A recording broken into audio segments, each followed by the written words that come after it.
Meus irmãos, a paz de Cristo Jesus, nosso Senhor, estamos aqui para mais uma aula. Nesta feita, nós iremos abordar aqui um assunto, uma teoria, né?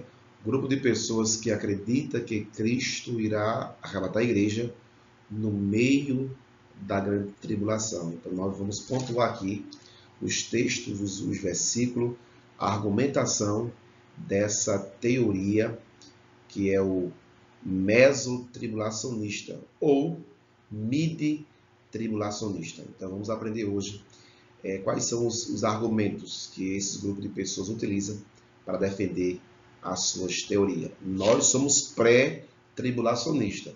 Cristo volta antes da grande tribulação, né? Existem aqueles que creem que Cristo volta no meio e outro após. Então vamos ver agora os argumentos, né, a interpretação desse público, deste povo que acredita que Cristo vai voltar no meio da grande tribulação. Meus irmãos, então temos essa teoria, que é a teoria do arrebatamento mesotribulacionista. Então, essa visão dessa teoria desse arrebatamento, ela é menos comum do que a teoria do pós-tribulacionista, né? Então essa teoria defende que a igreja vai ser arrebatada na metade daquela semana profetizada por Daniel, na 70ª semana de Daniel. Então, a profecia bíblica das 70 semanas já se passou 69 semanas. A última semana de respeito à grande tribulação, que é um período de 7 anos. Então, esse grupo de pessoas acredita que Cristo vai arrebatar a igreja no meio desses 7 anos. Então, segundo essa teoria do mesotribulacionista, eles acreditam que a igreja vai suportar os acontecimentos da primeira metade, né, a 3 anos e meio, que é a primeira metade dessa semana da grande tribulação. Eles acreditam também que esses 3 primeiros anos e meio, irmãos, não são a ira de Deus. Então, são provações que a igreja tem que passar, mas não é ainda a ira de Deus. Isso é uma teoria deles. Ele também acredita que a igreja vai ser arrebatada juntamente com aquelas 2 testemunhas, conforme Apocalipse capítulo 11. Então, isso é uma teoria deles, que nós não acreditamos. Nós vamos aqui argumentar somente os pontos que eles defendem, que eles interpretam a respeito dessa teoria do mesotribulacionista, que Cristo irá arrebatar a igreja no meio da grande tribulação. Quando você observa as 3 teorias no que diz respeito ao arrebatamento da igreja, então você observa que o pré-tribulacionista, ele crê que Jesus volta no arrebatamento antes da grande tribulação, que é isso que defende. E Jesus volta em glória após os 7 anos da grande tribulação. Já os pós, ele só crê somente em uma volta, né? Ele não crê no arrebatamento secreto. Já o mesotribulacionista, ele crê no arrebatamento da igreja e crê na volta de Cristo em glória. A diferença é que ele crê que Cristo volta para levar a igreja no meio da grande tribulação, né? E tanto pós quanto mesotribulacionista, ele tem algo em comum. Então ele defende que não existe iminência. Então, todos os acontecimentos, sinais de Cristo têm que estar em evidência e a noiva tem que ver e passar por esses sinais. E ele também acredita o seguinte, que a igreja tem promessa de uma tribulação na terra, tem que passar por uma tribulação. Então, o mesotribulacionista crê que a igreja vai passar somente a metade da semana, que são 3 anos e meio, e o pós acredita que a igreja passará pelos 7 anos da grande tribulação. Então, quando nós estudamos essa teoria do mesotribulacionista, então entendemos que existe uma base essencial do mesotribulacionismo. Então, esse grupo de pessoas, ele tem que fazer o quê? Ele tem que negar, ele tem que enfraquecer, primeiro, a doutrina, né, de interpretação dispensacional das Escrituras. Ou seja, ele não acredita nas dispensações que Deus estabeleceu para esse próprio poder, conforme Atos 1 e 7. Também, ele tem que negar o quê? Tem que negar que o povo de Israel é distinto da igreja. Então, ele nega uma estreita distinção entre Israel e a igreja dentro do projeto escatológico de Deus, dentro dos acontecimentos proféticos de Deus. Ele pega uns 7 anos proféticos chamado da grande tribulação, né? A angústia de Jacó, ele tem que dividir. Ele reposa nessa teoria. Ele divide em 2 partes. Então, uma parte não é o juízo de Deus e outra parte é o juízo de Deus. Ele nega também completamente a doutrina da iminência. Então, ele não acredita que Cristo vai voltar a qualquer momento.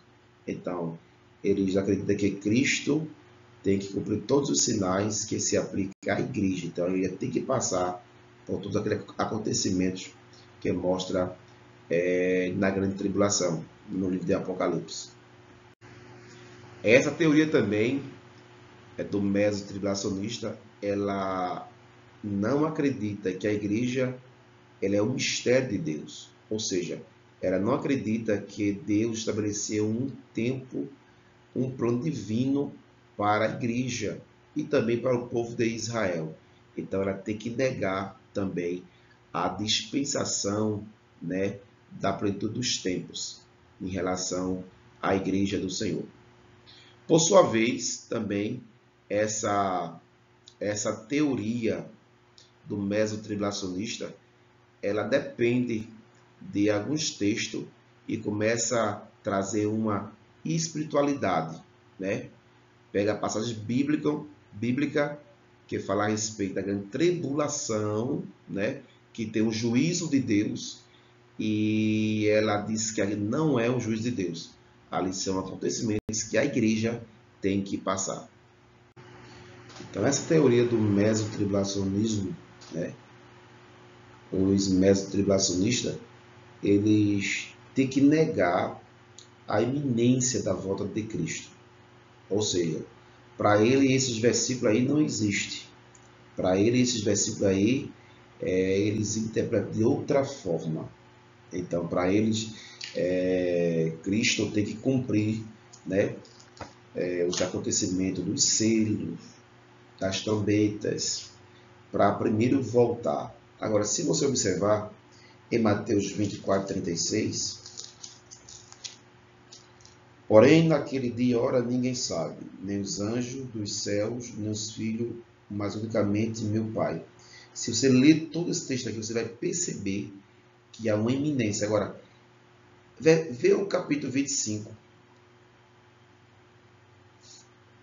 e o versículo 13. Vigiai, pois, porque não sabeis o dia nem a hora que há do Filho do Homem há de vir. Agora, não está aí, mas Mateus capítulo 24 e o versículo de número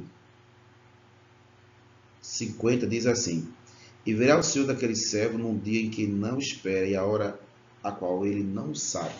Então, Cristo voltará, irmão, de surpresa. Está iminência de voltar. Agora, Apocalipse capítulo 3, versículo de número 11, ele disse: eis que venho sem demora, guarda o que tens, para que ninguém tome a tua coroa. E Apocalipse capítulo 22, e o versículo 7, a Bíblia diz assim: eis que preste venho, bem-aventurado aqueles que guardam as palavras dessa profecia deste livro. Versículo 12, eis que cedo venho, meu galardão está comigo para dar a cada um segundo a sua obra. E o versículo 20, do capítulo 22. Agora, aquele que testifica estas coisas diz, certamente cedo eu venho. Amém. Ora vem, Senhor Jesus. Então, a doutrina da iminência da vida de Cristo é bíblico e está aí diante dos seus olhos. Outro argumento que eles têm é a respeito que a igreja tem promessa de passar pela tribulação. Ele confunde, irmãos. Existe uma tribulação que ela não é técnica. Então a igreja, ela passa até hoje por algumas aflições de alguns países, algumas perseguições. Por exemplo, Apocalipse capítulo 2, versículo de número 10, diz assim: não tema das coisas que há de padecer. Eis que o diabo lançará algum de vós na prisão, para que seja tentado, e tereis uma tribulação de 10 dias. Ser fiel até a morte, e dar-te a coroa da vida. Então, aqui foi um tempo que a igreja passou, 10 tempos, foi 10 imperadores que se levantou e massacrou a igreja. Muitos irmãos nossos foram afligidos, mortos por uma perseguição. Também João 16 e 33 diz assim: tenho dito isto para que em mim tenha paz. No mundo tereis aflições, tribulações, mas tem de bom ânimo, eu venci o mundo. Então, isso são tribulações técnicas, que a igreja passa por perseguição, por aflição. Agora, se você ler Mateus 24 e o 21, observe só, porque haverá então grande aflição, como nunca houve, desde o princípio do mundo até agora, nem tampouco haverá jamais. Então, aqui é a grande tribulação. Então, a igreja não passa por essa aflição, por essa angústia de Jacó, por esse tempo de ira do cordeiro. Então, ela não passa. Então, essa teoria do mesotribulacionista, eles acreditam que a igreja vai passar pela metade da grande tribulação, que isso aí é uma falácia. Eles confundem tribulação não técnico com a tribulação, que é a tribulação profética da semana de Daniel, a última semana de Daniel. Outra argumentação do mesotribulacionista é que eles têm que negar a igreja como um mistério de Deus. Então, se você ler Efésios capítulo 5, versículo 32, grande é o mistério, digo-vos, porém, a respeito de Cristo e da igreja.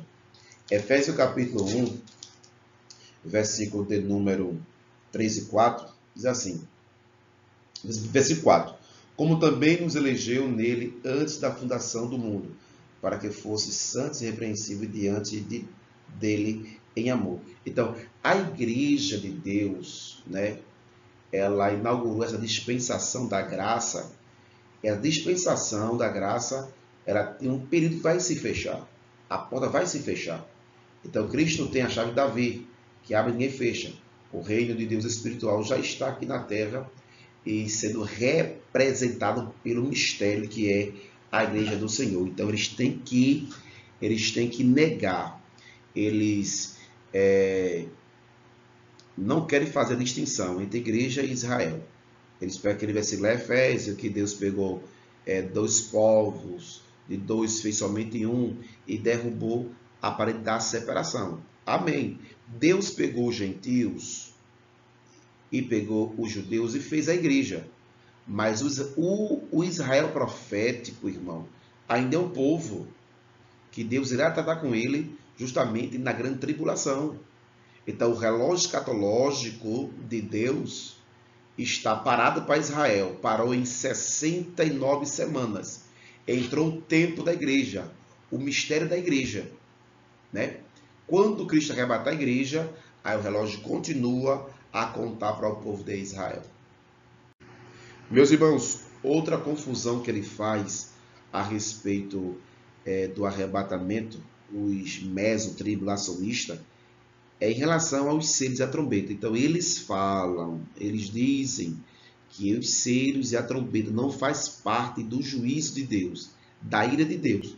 Mas se você ler no capítulo 6, da abertura dos selos, pode ler do capítulo 6 todinho.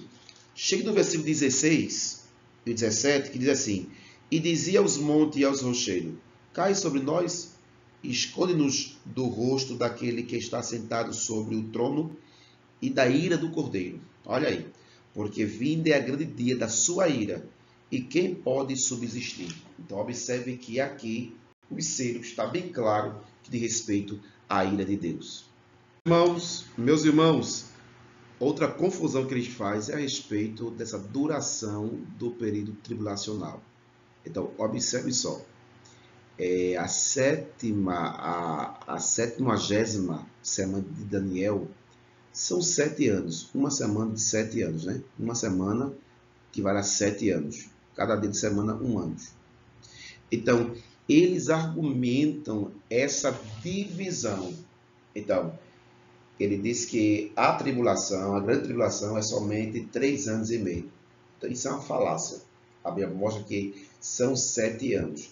E a igreja, ela vai passar 3 anos e meio aqui, mas nesse período não é juízo, não é a ira de Deus. Também outra falácia que nós já falamos naquela outra aula. Agora, quando ele argumenta sobre isso aí, ele enfraquece essa teoria no que diz respeito a onde encaixar os 144 mil selados, né, que aparece, né, na Bíblia Sagrada nesses primeiros anos da semana profética. Então, se a igreja ela vai estar aqui na Terra durante esses 3 primeiros anos e meio, e onde é que fica agora os 144 mil selados? Porque eles não são incluídos na igreja. Então, esse argumento deles é um argumento muito fraco. Ele se perde em alguns textos bíblicos, né? Também as 2 testemunhas, né? Os mártires da grande tribulação. Ele confunde alguns versículos com a igreja e com os mártires. Então, esse argumento aí é uma falácia. Outra falácia dele é argumentar sobre Apocalipse capítulo 11, mostrando que aquelas 2 testemunhas ali não são 2 pessoas, mas são povos, são testemunhas, são várias pessoas. Então, se você ler o capítulo 11 de Apocalipse, você vai ver que são somente 2 pessoas que Deus ressuscita. Então, não é aqui que acontece a ressurreição dos santos, nada a ver. Então, esse argumento aí, ele também é uma falácia. Outro argumento que ele utiliza é eles colocar, né, em ordem cronológica o livro de Apocalipse.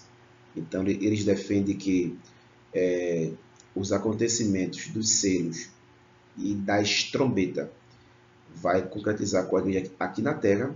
Então, no capítulo 11, Deus arrebata a igreja. Já no capítulo 12, capítulo até o 19, a igreja está aqui, né? Está aqui na Terra, sofre na ira de Deus. E pode até confundir aí no capítulo 12 aí a mulher e o dragão com a igreja do Senhor. Nada a ver também, mais uma falácia dessa argumentação. Então, a última argumentação dele é a respeito dessa última trombeta. Então, se você ler aí, né, existe a trombeta de Deus, no que diz respeito ao arrebatamento da igreja. Existe a trombeta do juízo, que não tem nada a ver com o arrebatamento da igreja. Então, você lê aí Coríntios, capítulo 15, versículos 51 e 52, e 1 Tessalonicenses 4, 16 e 17. Essa trombeta aí diz respeito à igreja quando for arrebatada. E já em Apocalipse, capítulo 8, são trombeta de juízo. Uma é a trombeta de Deus, que convoca a igreja para o céu, com arrebatamento, e a outra é trombeta do juízo. Amém? Vamos agora agradecer esse momento ímpar e singular que nós aprendemos a palavra do Senhor. Pai de amor, Pai santo, eu te agradeço por esse momento, Senhor. Nós aprendemos a tua palavra, Senhor, e que nós aqui, Deus, entendemos que o Senhor não voltará no meio da grande tribulação, nem voltará após, ou voltará antes da grande tribulação. E que os argumentos que o Meso utiliza, Senhor, A tua palavra, Deus eterno, não concorda. São teorias, ó Pai, vaga, teorias que não têm, ó Pai, base bíblica. Pai de amor, obra por mais um discernimento, Senhor, para abrir nossos olhos para essa realidade. Pai de amor, é isso que te peço em nome de Jesus. Amém. Deus te abençoe em nome de Jesus. É uma boa aula em